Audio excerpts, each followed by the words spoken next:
Episode 92 of Mastering Local Marketing.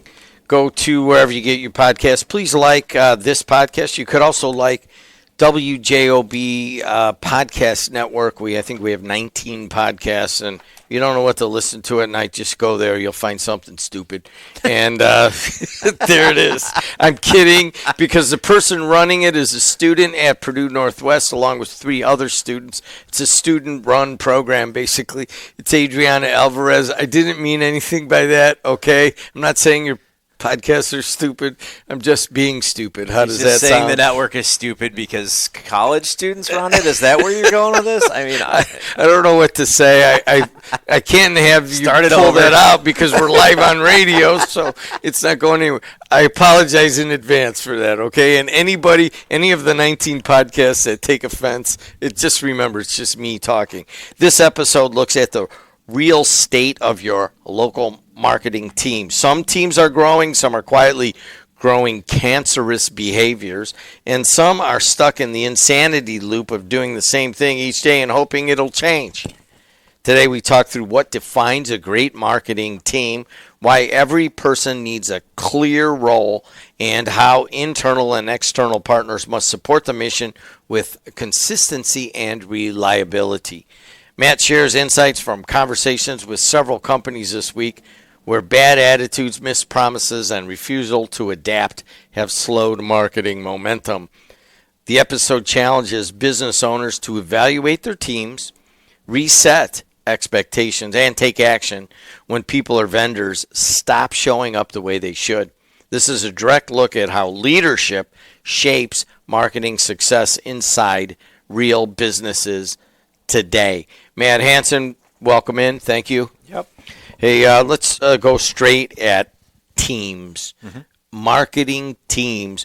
A lot of people listening might just be a one-person unit. Let's move off of that, and let's move into the small to medium-sized business that may have a team working on them. Let's say it's a 5-person team.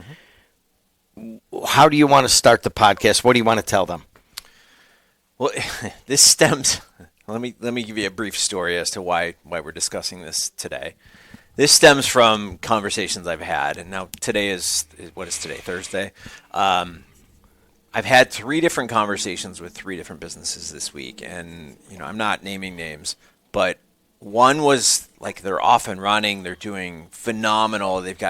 Everyone has their own unique roles in what they're doing, and they came together and had conversations and just said, who needs help? Everybody has their marching orders. Anybody need anything? And everyone was just like 100% on board moving forward. The second one, tears and resentment, like complaining. It's everybody else's fault. Things are all falling apart. And kind of the person at the head of it is just like, yep, well, we'll get through it. And you're just kind of going, okay, interesting. And then the third one is, we've been running this campaign for years. We're just going to keep going. It's fine. And you just sit there and you take all of this in. And I'm sitting there going, oh, man, like I want to fix them all. And not the first one, but the other 2. I want to fix them all, but it's not my problem. It's not my, they haven't come to me for this. So, I'm just an ear at this point hearing all of these things. So I said, we've got to define this today. We've got to talk about, even if you're a solopreneur, you're doing all of this by yourself, you still have people that you can hire to do things externally, vendors and so forth. So, what makes a really good team? I think understanding what you're trying to accomplish first is really the most important thing, and defining those roles as to, so again, the last podcast we were talking about the CEO or the owner that goes out there, learns how to do HTML coding and builds a website and spends hours and hours and hours learning how to build a website only to build their nice little 5-page website. When in reality, you can go over to something like Fiverr and just hire somebody to build you a website, which will cost you, maybe let's call it a couple $100 and it's done, right? Next, turn the page. We have to define what, again, we're spending time on, but also, what are the roles that we are associating with? So if you've got a 1-person team or you have a 5-person team, you don't want 3 people in there doing all the social media roles because they're going to trip over each other. So you should have one person that does social, or maybe one person that does, if you're dividing it up and saying TikTok, Instagram, whatever, you can divide it up that way. But again, realize that your messaging is going to get muddled because they're not going to be together, not going to be working together. So define the roles, define what you're trying to accomplish, but get those members in place, and so that everyone knows exactly where they need to be, what they need to do, and that there's not all of these questions like, well, I thought you were doing it. And I hear that a lot, like, oh, I thought you were doing, or somebody oversteps and says, oh, I already posted that, I already did that, I already did this. And, it's like, oh, shoot, I had that ready to go. You should have told me I wasted 3 hours on it yesterday. So defining these roles, defining what you want to do, defining who can be your vendor for that.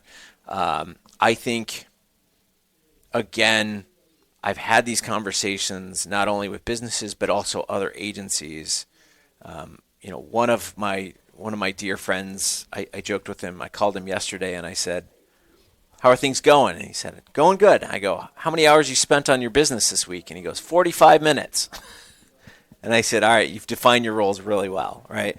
But that's what I mean. Like, if you define who is doing what, you're going to be in a much better space.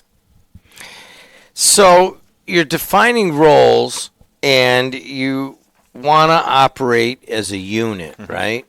Small to medium-sized business, the CEO is off here doing a zillion things, and is kind of, let's say, in a situation where there is a 5-person marketing unit. Where do they start? I think the number one thing is having just brief sessions where you sit down and you talk to each other, right? It doesn't have to be in person, right? You can have a Slack channel or something along those lines that you're communicating and saying, hey, here are the priorities of this week, or here are the priorities that we've got moving forward. But you need to have constant communication. I think every business I've ever been part of, and I'm talking all the way from the Fortune 500 all the way down to the small mom and pop, is communication is always the number one thing that people don't do, right? I think it's funny that human beings, we communicate, but we don't communicate. We just don't share enough.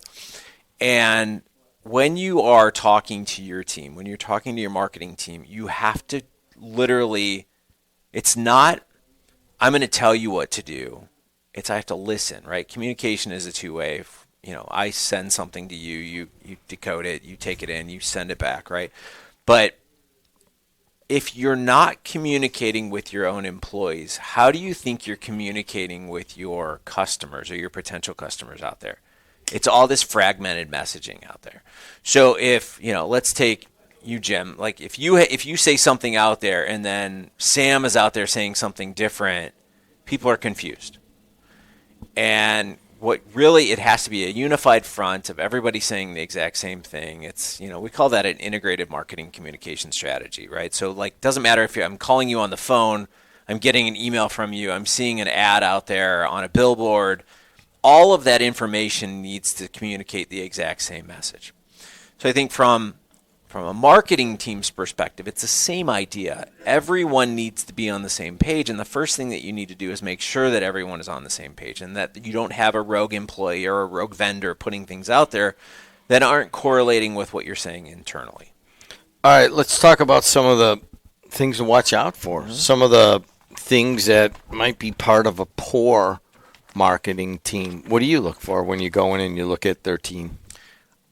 Excuses and negativity are the number one thing that I identify right away, right? So I am not, like, when I find myself complaining, I literally will pinch myself and say, stop. Why am I doing this? Like, why am I spending time complaining about something? You only complain about one thing. Yeah. The same time. It's the same thing. You're not a complainer, but you do complain about having too much to do. That is the one thing. It seems like it's overwhelming on what you're doing, and that is a regular one that it seems on you. And so I guess I ask you say, I just want to hit that one thing because you say, I say no to 90% of things. should you be saying no to 95% of things? Probably. That's my point. All right, there you go. No, again, with me, it comes down to systems. It's the number one question I get from people is, how do you do all the things you do? And I tell people it's a series of systems and series of systems, and learn how to say no. Yeah. And that I want to bring out, and I'm bringing that out, and I'm stopping the conversation to bring that out because honestly, there's a few things that have come through this podcast that have really hit me, including in the last one about, how to manage your time and stuff. What really has hit me is like he says literally, he goes, I say no to 90% of things that are brought to me, and I say yes to 10%. And it's kind of hit me, and I find myself saying no to a lot more things. And I just bring that out as this is that moment to emphasize that again. But anyways, you're talking about poor teams and excuses and complaining and that kind of thing. Right. What do you say to the head of marketing how to address that? So much. So, again, I can tell just by walking in if somebody is complaining or they're negative about something. I can tell either they are not at the top of the business, right? They're not a senior manager or whatever. They are a doer. Right, so they're constantly they're the taskmaster, so to speak. Right, they're doing things that have been given to them. If they're complaining, it means that they're not providing solutions. So what I say all the time is, if somebody comes to me and they say, "Oh, well, we can't do this," and I'll say, "Okay, we can't or we won't." Like, well, we can't. And I say, "Why can't we?" We can do anything we want to do. You just got to provide me with some ideas here, right? So I say, give me 3 ideas on how we can solve this. And like, well, I suppose if X, Y, Z, right, happens, we could do this, we could do this, we could do this. And I say, okay, which one's the best one? Which one's the best option? What can we do? And it's funny, instead of the can't part, we can't do this, or it won't work. Have we tried it? Well, no. Well, why? Well, because it won't work. Have we done it? No. Well, how do you know it won't work? I don't. But so we haven't done it. Well, no. And you've heard this conversation a million times, right? And what it is let's try it. What's the worst that could happen?